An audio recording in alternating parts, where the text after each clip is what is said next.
Selamat malam, salam sejahtera.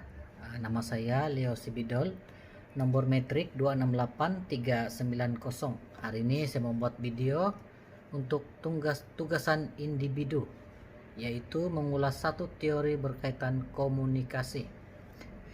Teori yang saya pilih adalah teori motivasi dalam pengurusan kerja menurut Maslow.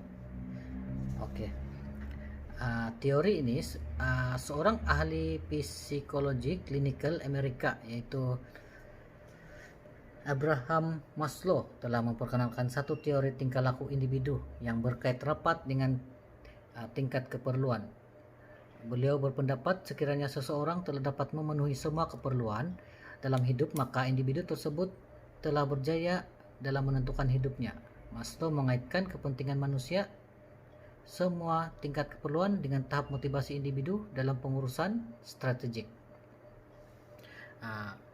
Saya memilih teori motivasi ini disebabkan teori motivasi ini sangat berkaitan dengan kitab semangat kerja.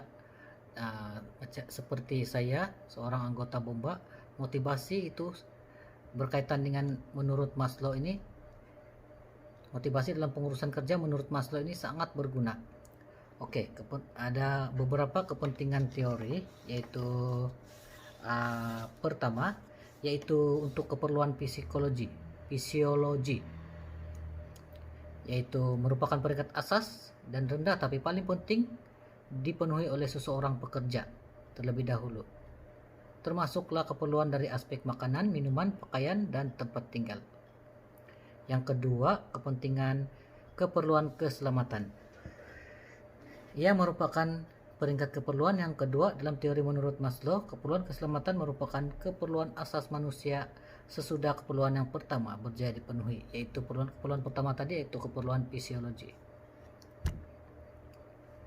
Dan kepentingan yang ketiga adalah keperluan sosial. Keperluan sosial ini merupakan peringkat keperluan kehidupan ketiga dalam teori hierarki Maslow.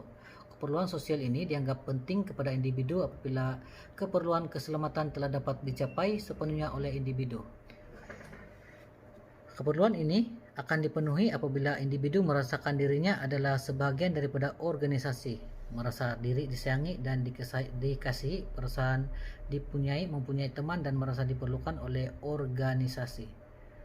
Contohnya diberi pingat ataupun diberi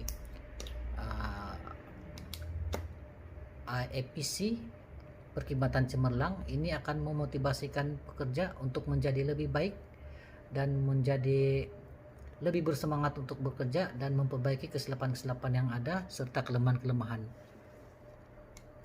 Dan yang terakhir adalah kepentingan yang terakhir adalah keperluan diri, yaitu keperluan nilai diri atau harga diri akan memainkan peran yang penting untuk mendorong seseorang individu untuk bekerja dengan bersungguh-sungguh.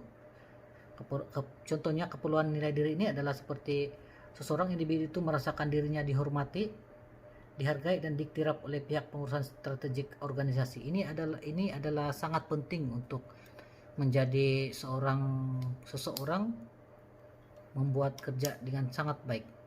Apabila dia dihargai, dia akan membuat kerja dengan lebih sistematik dan lebih bersemangat, karena ia konsepkan diri yang mendatangkan semangat positif dan pemikiran positif kepada individu tersebut. Dan untuk